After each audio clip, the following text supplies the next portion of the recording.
غسل کو واجب قرار دیا انہوں نے. ایک تو یہ جو آپ کے سامنے حدیث رکھی پہلی روایت سے انہوں نے اس کا استدلال لیا ہے، یعنی کہ اس کی جو ہے وہ سند لی ہے، اور دوسری اس روایت سے کہ جس میں ہے کہ کہ حضرت عثمان رضی اللہ تعالیٰ عنہ صرف وضو کر کے کچھ تاخیر سے جمعہ میں حاضر ہوئے تو حضرت عمر رضی اللہ تعالیٰ عنہ نے دوران خطبہ انہیں ڈانٹا اور کہا رسول اللہ صلی اللہ علیہ وآلہ وسلم تو جمعہ کے دن غسل کا حکم دیا کرتے تھے.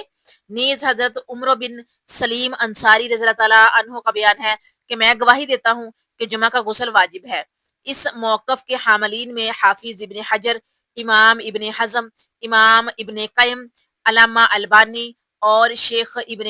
عثیمین رحمہ اللہ قابل ذکر ہیں. بعض دوسرے اہل علم کا کہنا ہے کہ غسل جمعہ سنت موقدہ ہے، فرض نہیں ہے. ان کا کہنا ہے کہ بروز جمعہ غسل فرض کرنے کا ایک خاص سبب تھا، اور وہ یہ کہ صحابہ تنگی حالات کے باعث موسم گرما میں بھی اونی لباس پہنے ہوتے تھے، جس وجہ سے مسجد میں ان کے پسینے کی بدبو پھیل جاتی تھی. تو آپ صلی اللہ علیہ وآلہ وسلم نے انہیں فرمایا اگر تم اس دن غسل کر لیا کرو تو بہتر ہے. معلوم ہوا کہ غسل جمعہ کی فرضیت ایک خاص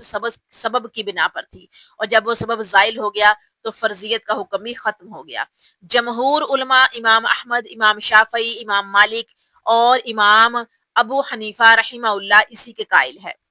ٹھیک ہے، یہ ہو گیا ہمارا جو ہے وہ ان احادیث کے حوالے سے تفصیل. اور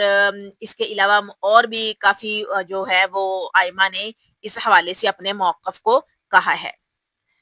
ٹھیک ہے کہ اپنے حوالے سے انہوں نے اپنے موقف کو جو ہے وہ اپنی رائے کا اظہار کیا ہے.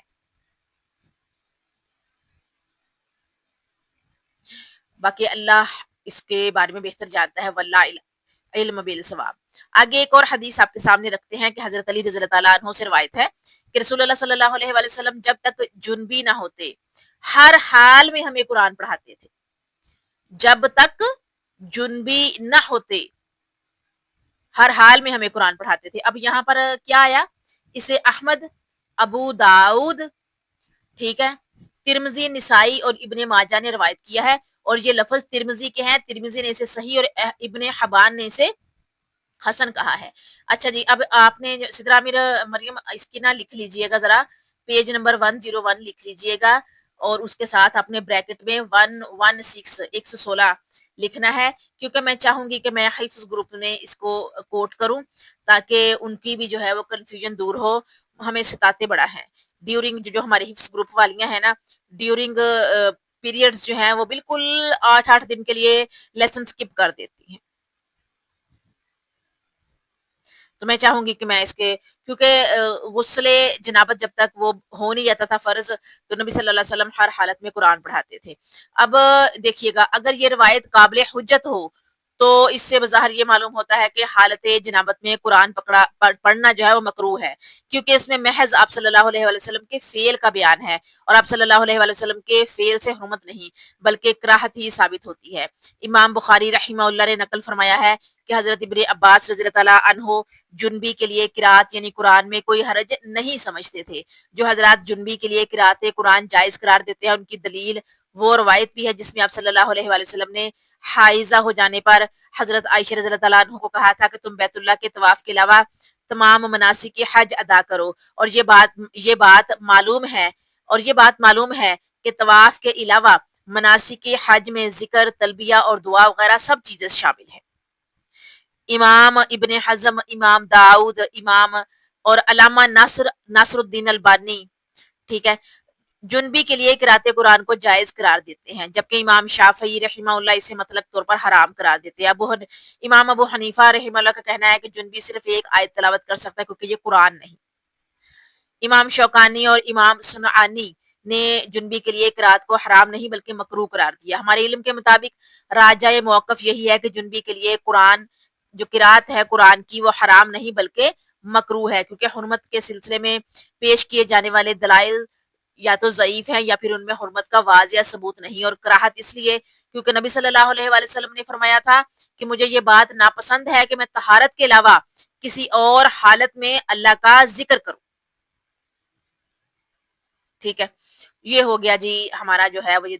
دو روایات آپ کے سامنے رکھی اس حوالے سے اس کی ایکسپلینیشن. چونکہ میں جو ہے وہ کوشش کرتی ہوں کہ تمام تر حقائق سامنے لے کے آؤں کہ کس جو ہے وہ فقہ کے جو استاد ہیں انہوں نے کیا رائے دی ہے، انہوں نے کیا جو ہے وہ لوگوں کو اس حوالے سے بتایا اور سمجھایا ہے، تاکہ آپ لوگوں کو پتہ چلے کہ مختلف جو امام ہیں ان کی رائے کیا ہے، ورنہ تو میں اس کو مختصر ایکسپلین کر کے تو لیکچر شارٹ کر دوں